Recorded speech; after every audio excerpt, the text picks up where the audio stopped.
laawol kisal ko laawol peewal e ɓantal. oɗo landi o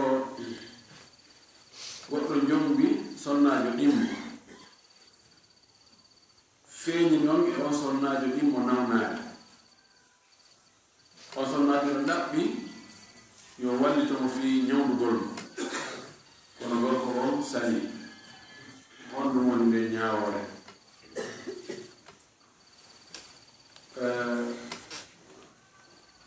ñawdugol sonnajo o e hoɗingol mo dépense makko o e jontugol haqqe makko o gadanki ɗum ɗo no farli gorko si tawi no hara nawnaare nden sonnajo no wontuno e nawnaare ɓe suuɗimo ɓe yettaki mo fi nawnaare men few yo noon ko nawnaare mettude ñawdude ko waɗantede fereji molnaɗe ɓe yettaki mo mbeɗa hokkude mo sonnajo kono noon wonde e nawnaare muɗe kaaride de ɓe waɗimo jamfa ɓe ɗaynimo ɗon ɗum hara mo jogui hakke wigol joni ɓayde nawnaare yo andu no fimare won nallan fi mum joni ko ono ñam nden on ko ono ñawdata joni noon kala nawnaare heyɗude ka an ga ɗon ɗo mi ñawde ɗum hara mo jogui haqqeɗu kono ko ɓuuri moƴƴude noon ko yo wakkilo ñawda ko ɓuuri moƴƴude ko yo wakkilo ñawda o andi jottugol ɓe sonnaɓe ɓuyi si on tigi hulade Allah so renaki kode yagade ko fof haray ko sonnajo añaɗo on ko on woni hen doyade fayda hewɓe ɓen wawata nonɗude ko Allah wi en wa in khiftum alla ta'dilu fawahida anay fankihu ma tabalakum min an-nisa'i mathna wa thulatha wa ruba fa in khiftum alla ta'dilu fawahida amma malakat aymanukum dhalika adna alla ta'ulu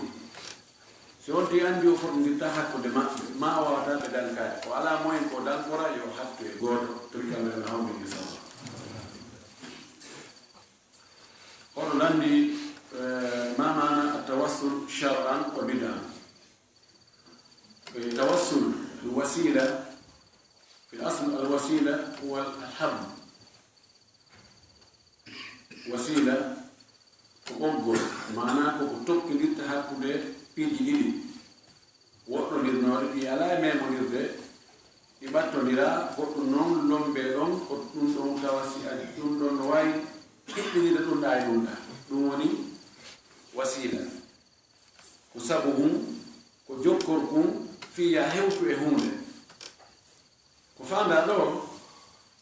tawassul ɗo ko talabu alwasila talabu alabdi wasilatan tusiluhu ila rabbihi aw tuqarribu ila rabbihi tusilu ila rida allahi subhanahu wa ta'ala ko jiya ɗon ɗaɓɓugol hunde nde waɗata ma nde wi'ata tawa ɗum ɗum ɓattinaymo weɗa e Allah on ma ɓattinaymo Allah no wiyete no woodi ko woni bid'a e muɗum no woodi ko woni sunna tawassul wonɗo sunna on ko ɓattorgo Allah dewe ko yamiri yo on tigi waɗo tugge farila ɗin taw en andi hadithu kudusi wonɗo ko sahih Bukhari Nabi sallallahu alaihi wasallam no maki Allah no wi ما تقرب إلي عبدي بشيء أحب إلي مما افترضته عليه ولا يزال عبدي يتقرب إلي بالنوافل حتى أحبه فإذا أحببته كنت سمعه الذي يسمع به وبصره الذي يبصر به ويده التي يبطش بها ورجله التي يمشي بها والله لئن سألني لأعطينه ولا إن استعاذني لأعيذنه ومن عاد لي وليا فقد آذنته بالحرب أو كما قال صلى الله عليه وسلم أطلب الله دول والله يمر ما يود ولا دندو إنا دندو من ودر فيه الله ولتو بيو يمرين فلله دمتو وترنا في لجي julde ma nde korka ma kam hajjugu zakka o sadakaji ɗi janngo qur'ana ngol du'a o en e moƴƴingol jinkuma ngol moƴƴagol e yimɓe ɓen ɗum ɗo fof neɗɗo ɓattoro ɗum ɗo Allah subhanahu wa ta'ala Allah weɗa ɗum ndaare ɓe hadis o kadi ko sahih Bukhari isa on ko annda ɗo ɓe tato yahunoɓe laawol hawrini ɓe ɓe fotti tawi ko nokku gotu ɓe fokkitiri ɓe yahi ha nokku goo ndiyam e juuni ɓe dogi ɓe naate fammere Allah ittoye tumtere kande iwi nde ari nde uddi hunduko fammere ne fit Isa andaɗo ka ɓeyni ha ɗo ko Allah soki en ɗo noon ko Allah kadi wala en yaltinde ɗo goɗɗo wala yaltinde ɗo goɗɗo enen na ɗo ñonete ɓeyni mo ɓeyi o ndaaru golle ɗe o waɗirno hara ko fi Allah ɓet o waɗirnode on tigi jeejira ɗe noon Allah yatagarrabu ila llahi bi hada wa tawassalu bi hadihi l ibada allati akhlasaha lillahi subhanahu wa taala mo ɓe maɓɓe wowni andi oya inni min hari komi enno komin julaade miɗo jogii jawɗi ɓiɗɗo bappa an no ɗon jiwo miɗo yiɗi mo ha feƴƴiti mi ɗaɓɓirimo men bonu kami ƴetti wo o salta kami ƴetti wo kami falliri wo o pallita ha tampere heɓoyɓe o aroyi o inni ha min welama min dampi hana minen fala e wallito men o inni probléme aɗani ɗum ɗo waɗa probléme kono noon andi reweteɗa taw oye o tawi wonde heege e tampere defayade wonɗon piiji huɓɓiniɗi ƴay ha jo jebbini o ɓorti o waali suka on ɓorti o yi omi ɓorti ton o yini hulu Allah o ta udduto ko a udda sinara ko laawol no Allah yamiri o yi ɗum hulu Allah ɗum yani ka ɓernde an mi immi mi ɓorni conci anti mi yanani e makko mi jonnimo kadi ko ɗaɓɓirnomi kommin ɗo mi acciri fi Allah si tawi safuma ndeññande hayno mi hewta o Allah ruttanino nde hayne ndirti yolnde waɗ ɓe yiɓe tawi jaka na laata ɓen ko adna ɗo ɗowi goɗɗo goo o inni min kadi miɗo ɗigganno yummange benga miɗo ɗaata no newaniɓe komi gaynako si mi yahi mi ɓiri mi ari mi yarno taw ɓiɓɓe amɓe nge ɓeygon hatuma mawɓe am ɓe yani ha ɗon ɗiti wo ñande gono mi niɓɓo mi ari mi tawi ɓe huylike mi dari ka dambugal mi andi fi ndingol ɓiɓɓe amɓe nge pay ko yanko ari walla min yara min weeram ɓe wulɗo ɓe jogomi ɗon ɓe wulla mi ami yarnugol ɓe mi ami findingol mawɓe am ɓe mi dari ɗo mi dambi ɗam ɓiraɗam ha weetu ɓe ɓaŋi ɓe yari simi yari noon ɓe go ɓiɓɓe am ɓen Allah siko sabma mi waɗirno ɗum awa mi torike mi jeejima ittan men hayne ndirti kadi ɗutti seeɗa tawi joni hoore feƴƴe kono balaji feƴƴata goɗɗo inni min kadi Allah haari mi gollinana yimɓe mi yoɓa mi yoɓa ɓe gollanami mi yoɓa ɓe goɗɗo goo gollaninmi ɗon mi yoɓmo o yawi komi yoɓmo kon tawi de ko komin haldi kon nden o añi o nangirama ko yehi mi ƴetti ɗum mi soodi dambi ɗi ɗuuɗi mi watti mi soodi nayi mi soodi geloɗi ha ɗuuɗi o yahoyi duuɓi o artoyi o inni he jiyaɗo Allah miɗo añino ɗo goɗɗum e juuɗe ma addani ɗum o inni amai komi wonno kaarijo arno ɗo e tuma o inni mi anditima koy o yehi o inni ndaaru koni nde ari ɗo ko fof e daabeji ɗum ɗo fof ko añi ƴettoya o inni wona e jalkitande iya andi ko joganɗani kon gaa o yi ko ɗum nomi soodi ɗum ha ɗum rini wondi daabeji o yo sogi fof ko wiya waccata e goto o wi Allah siko mi waɗi noon ko fima a wandu men ɗo hayne ɓurtontumaɗe ɓe yaltini ɓeɗo ko tawassulu ko golle maɓɓe ɗe tawassulu bida o ko ɓattorgol Allah goɗɗo wonɗo goo haysi ko ɗuɗa ko ɓattorta Allah wona jaaɗinaɗo awa min Allah miɗo ɓattordema ɓay ko annuli nulaaɗo ko jaahu nelaɗo e daraja makko o e Allah nun gonɗo e teddugal makko ngal na an waɗi ka ɗawino Allah min ɗo ɓattordema ko mi yiɗi nelaɗo ko Allah min ɗo ɓattordema ko mi ɗofti nelaɗo ko Allah min ɗo ɓattordema ko mi ñettini nelaɗo ko ɗum ɗo dagi ko ɗum ɗaka dagaki fewi Allah hawlini ko dagi ko wontunen ko dagaki oɗo wi o ko honɗum ñawore ñawdu ɗo hoore mum ñawdirowo ma ñawdi hoore muɗum ñawdiri sana mum ma shirkuji da sana mum ɗo onnoti ñawdiri sana mum ñawdigal ɗaɓɓugol lekki shirku no ara ɗo moƴƴina ɗum andi fanni on tigi no selli sellira o perda aray iman ono towi kono si tawi nawnaare yani on tigi mayane ɓeygu makko o nani ka laftane marsali o mocciro e alqur'ana marsali awa ɓe inne joni he ndaɗa ɗo karamo ko saadi so en kadi he ɓen no jaɓana na kono noon ɓe ko shirku watta on ɗi huɗɗo ngani gol no ɗum wona noon e awa a falaka ɓeygu ma ndikka kaari en de o yahan ɗo ha Dakar o yahi ha Tunisie o ronki ɗumanade ko ɓay o ari ɗon ɓe naɓmo ɗon ɓay ɓe waɗi ko ɓe watta ko na hande o ndikki o ndikki de awa jooɗo kono rewi gonɗo ko musasi ko tawhid ko ɗum ɗo ɗum a yeeno yahoy ɗon ɓe uma ko otti ɗon woni seeɗa yaade yaɗo ɗum ɗuɓay heewi ka waɗi idan Allah subhanahu wa ta'ala waɗanta en lekki e ko haali men ɗi jarra biye noon o ara no piiji bus no waɗede hannde no ñawdorede hara shirku ɓe mum joni hay wiyoɓe no moccirde alqur'an e sunna hay ɓe joni naatino shirkuji mononaɓe Allah wadde no jeeya e shirku addugol noon ti tunnaw ɗo hay o moccari tawetuma junngo goɗɗon toon holno andima junngo goɗɗon toon mene ɗo ko nakiri hannde ay naɓane towetuma koko waɗa haɗum ɗo o moccali de oɗo gon nottinamo andi ko yimri kanko honno wandiri ɗo o moccali o janggal o ala e fus ko ɗum ko ka ɓumɗum ɓe waɗi koye ley leggal koye ley teli koye ley hayre koye ley ɗum ɗo ɗum maintenant siko ɓen fenoɓen ɗuɗi ga yani kalmo ko batni ɓen kamɓe ɓe rew ka dambugal janal ɓe naati ɓe jooɗi ka salon ɓeɗo kadi ɓe rewi ka finétre kono ɓe fotti ɓe fof ɓe jooɗi ka salon ɗoɗo hombini moƴƴino yawno gasirin ɗon ɓew no haarno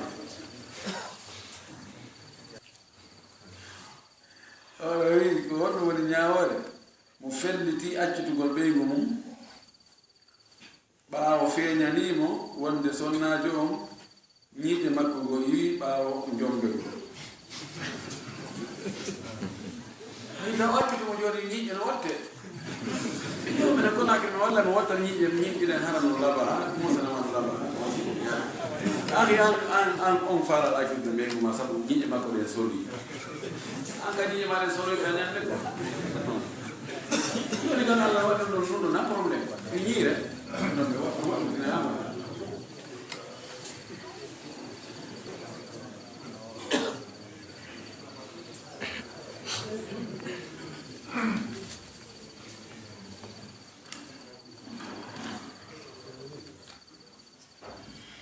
landa sakkitingal ngal ɗo on landi o ko wonɗum laɓante reedu ɓen no yuwa karama ko ɓen no rentina yimɓe ɓen fiwota ɓe ƴettu gandal e juuɗe maɓɓe o e gorko kadi o jonna hoolare kalifu kono sali jontugol kalifu on ɓaawo ƴantano kalifu wande ɗum no ɗuɗi ko ɗum waɗi hande mono ha finde yo winde dey andi piiji ɗi sayi allah famteta ko wi ko se ñawlodiri e windu ɗum wona samaka en no hande si goɗɗo aɗa joni ñawlagol ka maɗo mo andirɗa ay on fara ɗo 1 million e juuɗe moɗon an ɗo karabol kadi winde ɗon adde o signo adde seeɗa ɓe signo ɗum yewti hakkude meɗen acce ɗo ayimoɗo mbiyamin non mi jawdi garay goɗɗum ala jikari hande mi yayi ɗo mi ñawni ɗo 1 million andi ko ɓe wimi wokomi windu kay mi winde mi signa wonde mi ƴetti mi adda seede kadi ana namdali mi ñawta ko ɓe aduna e ko Allah wino yo windi idan hoolare men ɓe windi hoolare hatta istihsan amma ɓeɗo wonɓe yuude karma ko ɓe rettina yimɓe yoɓe ƴettuɗo gande juuɗe maɓɓe joni ɓe adda ngen ɗon to tawi joni goɗɗo indi ta jangga juuɗe kaariño woni omo jangga juuɗe ni ta janggo deftere kaarire tan holla deftere nde jangga tawi windi deftere ko deri jangga tamono anda na e juuɗe yimɓe ɓe fof jangete imam Malik o maaki inna hadha al ilma dinu fanzuru mimman ta'khudunahu min ngal gandal ko diina gandi ndaare ko jungo hombo ƴettoto gandal ngal sabu ƴettuɗa gandal e juuɗe mum haɗa ƴetti diina makko kam fay ɓuri heewde ko ɗum no annda kono no woodi woɓɓe go kadi ɓe rentina si ɓe haɓiri tun e karama goɗɗi ko fanɗi o ma karama ko jon aranaɗi ɓe masalaji goɗɗi go ɓe faalaɗi ko men jogi haaji o ko bonnugo inde ma ɓen taw janggo juuɗe ɓen ko ñolɓe ɓen ala aqida ɓe jogi ganda kono ɓe ala aqida menen ɓuuro men ala aqida koye menen ko o ko figu men awa Allah yaafa ɓe suka e boyi joni buye maɓɓe yetti alhamdulillah ko Allah pindi ko Allah jogi min ko andimi ko aydibaji ɗimi wondiɗi yimɓe ganda ɗo andiri mi ko ɗum ma min kono goɓɓe wontanami yani goɓɓe ɗo dina Mauritanie ɓe sonki toon ha ɓeni docteur wallahi ene wonta ɗo yimɓe en sonkide maɓɓe ha fimore min tan sonkude hay goto fi woy ɗon andi figu kono anda aqida joni mi jangi figi kamɓe ɓe jangina aqida ɓeni menen kamɓe jangi to no woodi ustadɓe ko figu tumɓe jangita woɓɓe ko balaga jangita woɓɓe ko nahaw woɓɓe ko sarfu woɓɓe ko arudu woɓɓe ko hadis woɓɓe ko tafsir woɓɓe ko aywa ɓe ما مشكلة خلي أنا أدرس الفقه خلي أكون يدرس العقيدة أنا عارف العقيدة خلاص إيش مشكلة إذا رنتي قلت سقط لي وجدت جنب وجود أو كلام كوجو نواي هرا ودي إلا مو عندي كلام كوجو ما أنا عندك نواي ودي كل نواي هرا كو إحن كبروبلم يهون ودي هاكو ده كلام كوجو عندي كلام كوجو هاكو نمون وندي هراي حساسية نودي مؤمن إيه لو عندي هاكو ده أنا نفس المشكلة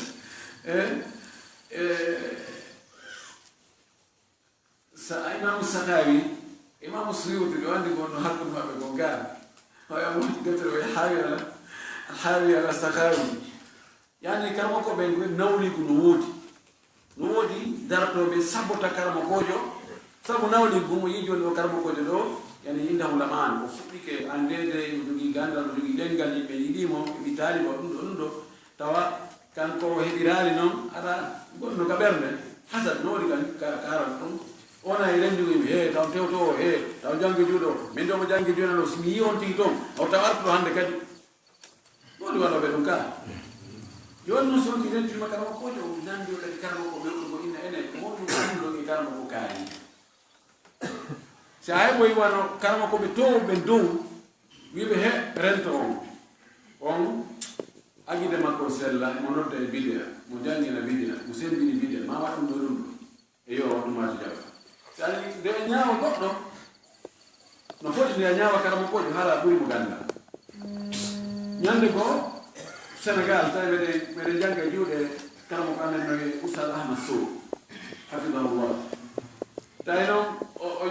o newoy noon ka weeyi toon o ari tawi men taaliba ɗum ene jooɗo men yeddodira hakkude Mouhtar Seck e Moustapha Gueye wonande ɓe Sénégal ɓe andi ɓen ɗon no jeyano haare on tumati e wonaɓe fistunna ɓe moƴƴi noon ɓe rendaɓe non ko Moustapha Gueye ɓuri gandal non ko rew oye Mouhtar Seck ki mo defe langama nanga ɓeɗen woɗano meɗen sonka so salama so ari te ko ari mo dari ɗo o jentiti men ko e niwre mo jentiti komin sonkata o wiyna kono ko Moustapha Gueye ɓuri gandal o ko Mouhtar Seck ɓuri gandal wayi salamu aleykum ويلي هي دلين الرو بلان خام كويرا ومي on fait ito to betaho si andon kambe do ko hombo fe hombo muri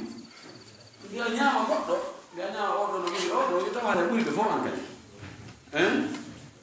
ara e dum mi min ko mi wasiyoto yasiyo ni fu ella di mali taho yuri ko matinde anda nyugol goddo inna kari ko niwo anda ko mo imadi wonta ay nabde jonna wa telefono ni mo ta renti yimɓe ɓen e karamo gojo ma e deftere tawa ko rentinirɗaɓe won ko li maslahatika al khasa tawa waɗɗum nde anden ko en ñawoyteɓe yeeso Allah wallahi awi ɗo yimɓe ɓe yoɓe rento kaali to ɓe jangi juuɗe makko hiya andi pellet si ɓe jangi e juuɗe makko ɓe heɓay nafoore wona ella mo o jogii ko faale ɗum baarugol no hakkude makko e yimɓe ɓe sikkuɗa ñande daruɗa yeeso Allah wiyaani Allah landi keɓa ɗum ɗo jaako an woni a baari e laawol diina Allah alladina yasudduna an sabilillahi anta minhum kono jaabotoɗa hara ko wattango fof ngo woni no woodi karama koɓe goo ɗa ƴetta e juuɗe maɓɓe hay si tawi haran ɓe wona 100% no faalireɗano si e fannu masalan wiyen nahaw ma sarf ma balade ma adab ɗen gande tawa yani oɗo himo foori e muɗum kono fi kala ka aqida masalan o wawata aqida o fora e hadith o fora e tafsir masalan kono ɗa himo foori tawa ƴettuɗo juuɗe makko ɗum mbiɗa andi karama koyɗo go ahmad wuld ko fenlo ko men jangata ko seeɗa men wondi ɗo ko faali haali o zaman ɗo fayda ala hum jiiɗo hewtidi ka deftere kan ko fondata andi ɗum wiɗu ko deftere ko fannu ko hunde kay faala ko arum halas ko aslu ko singitijo ko madina wonno kono ko aqida sharia o jogii suufiyantoyagal kamen makko ɓe yangudi makko hana hum base ngala ko etaki o jaɓɓani fes puisque moyi kanko ɓuri ɓe fof ko ganda noon ha feƴƴi ko mi wi on imo jangi momi hewtinade joni ɗo jami'a islamia on tumadi si ɓe andi ina jangude juuɗe on noon ara e on dowdiri tawa namene taaliɓaɓe jangata juuɗe makko ko kama ko ɓe docteur ɓe jogui ɓe professeur e doctorat yata jangga juuɗe makko on o tawimo waɗi ɓuba ɓe suuduno jemma minuit 1 heure du matin ɓe yaha ɓe jangga juuɗe makko ɓe arta fannuji goo babam ɓe jangga radio makko aqida few puisque ɓe andi aqida on ko aqida ashari o jogui mo jogi suufiyantoyadata makko ɗum no ɓe jetta kono yani andugol hadithaji andugol qira'at andugol lugal arabiya kan bi qaddiha wa qadidiha ko yani ko baha suɗo ɓe aɓe jangga joni makko almuhim si tawi joni a mutike ganda joni ka aqida a ɗon a tañinike ɗon yawata mortade tawa jangude juuɗe woɓɓe goo fannuji ɗi tawata no gasa yimɓe ɓe selluɓe aqida ɓe forani fannuji no wawi torki Allah yo hawni so joni ko watta ko eto hala ko ñalomo yaata har nafene ko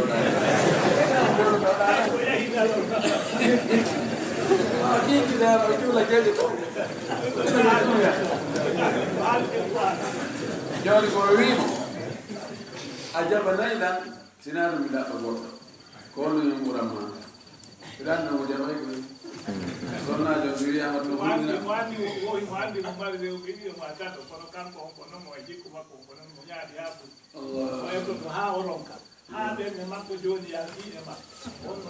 yo eto adda tawi sonnajo no heɗo wajuji ɗin hadisaji ɗinɗo sonnajo salnike modi muɗum malaika ɓe huɗaymo sonnajo salaniɗo moodi mum banni tawana gantongo sharia on newmo oɗo ko wona ɓe huɗete malaika ɓe huɗaymo e riwaya goo wi sahita alayhi man fi samai Allah wonɗo ka asaman on o tikkanayi on tigi Allah ka asaman ɗo fi kala no woni wonɓe jogiɓe wiide Allah ala nokku Allah alaka ala on noon ɗum aqida sallam wala kulli yo on tigi waajo yo rentimo kadi ko on tigi waajotomo ko sonnajo fayda sa waɗi kemo sonnajo ma o sikke ko maslaha maɗa wonda e waajorde hayso ko haji sadduɗa ko haaji mo jokki siko goɗɗo ko waajimo allahu akbar ɗon o rentoto ɗimaɓe gandi aɗa no wakkati waajego kono noon naɓe ye mi hannde meɗen ustade ɓe gon waajo ye ɓen no wawi waajade yeɗaɓe de ɓen ko ɓen wawi waajade ko ɓen wawi waajade iɗen hara kiidi ko lekki kono ñawdo tawi toki Allah yo Allah o toro Allah kadi yo Allah andu ɓerde makko nen ɗi kam Allah jogi ɓerde ɓerde yimɓe ɓen ko hakkude kollere mum ko yimɓe tawi no faalira o o wendinina o ɓe waynina o wa barakallahu fi laawol kisal ko laawol peewal e ɓantal